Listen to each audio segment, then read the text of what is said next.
Welcome to the Rocket and Reidsville Show. Chris and I are here today at the Serenity Garden at Annie Penn Hospital. And I hope Charles can get a picture of this beautiful mosaic that's behind us that a local artist, Teresa Phillips, did several years ago. This is definitely a beautiful garden out here.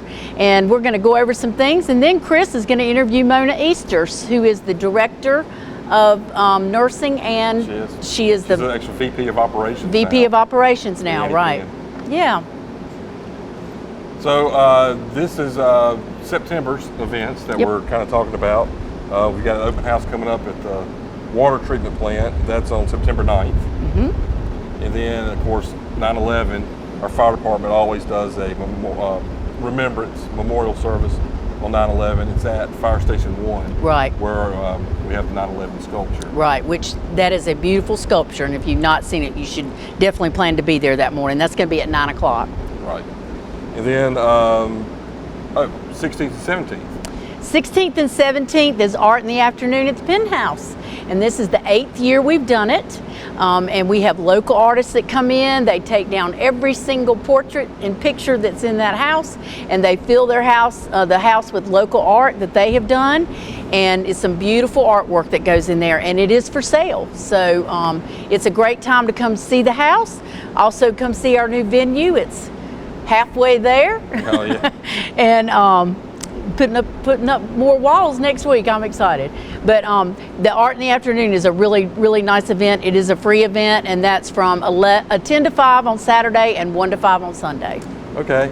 And then the next weekend, the 23rd is Gump Fiction. Gump Fiction. Yes. Which is, you know, we've really tried to space our bands out this year at Market Square based on, you know, 10-year increments. Years, right. Yeah. And so this is going to be our 90s band. So they're a great band. Yeah. So the 90s, which were 30 years ago. Right. So come out. I know. Come out and enjoy that band. And then October 21st is going to be the Fab Festival. The Fab Festival, that's right. And that's the Food, Art, and Brew Festival. And she has got a bunch of vendors lined up, lots of food trucks, and we've got 4 breweries that are going to be out there. So we're excited about that. So Market Square is sort of the home base for that. It would be streets around there. And the band.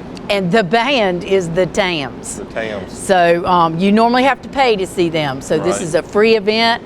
We had them out there several years ago. We brought in a bunch of people. So it's going to be a great concert.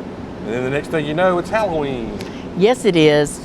And so we'll be doing the downtown trick or treat on Friday, October the 27th. And that's a great time to bring the kids out, dress them up. We'll have a lot more information on times on that, but it normally starts about 4, doesn't it? Yeah, 4 to 6 or something like that. And and we do that in conjunction with the merchants downtown, so it's a lot of fun. And then the next day, the Saturday, the 28th, we're going to have open house at Lake Reidsville. That's right. And they're going to do a haunted trail later that night, but the open house will be starting at noon, and should be a great time out there. The leaves, should be beautiful. Turned, and the lake's really nice all year round, but that time of year with the foliage and all, it's beautiful. It's a great place. So we'll get the advertisements out for these things, but think about coming out to that open house. Yep. So other stuff going on. Just recently, August 1st, they actually dedicated a Civil Rights Trail marker for the Griggs versus Duke Power case. That marker's out at the MARC, the Museum and Archives of Rockingham County, which is at the old courthouse in Wentworth. They put the marker there because that's where the case was filed. So Griggs versus Duke Power is a 1971 Supreme Court decision that actually eliminated getting rid of tests for promotions that were not related to the job. So part of the civil rights movement, there were aptitude tests that candidates had to pass that really were not fair to all candidates. And so it's actually a landmark part of the civil rights movement. And here, a little over 50 years later, it was recognized. And not only with the Civil Rights Trail, there's going to be a historical marker as well. That's going in Eden. And they're actually going to unveil that on October 7th. That's so great. There'll be a second marker in Eden. But a lot of the there were 13 plaintiffs that brought the suit, and all across Rockingham County they lived, some in Reidsville, but the Reidsville branch of the NAACP really supported them as they went through this case for fair treatment for promotions. So that history is being recognized. But we're also having a second historical marker. This one is in Reidsville on September 29th. And it's going to be a historical marker for Justice Susie Sharp. That one's going on Main Street, corner of Main and Lindsay, because the Sharp family lived a couple blocks down on Lindsay. On Lindsay, yeah.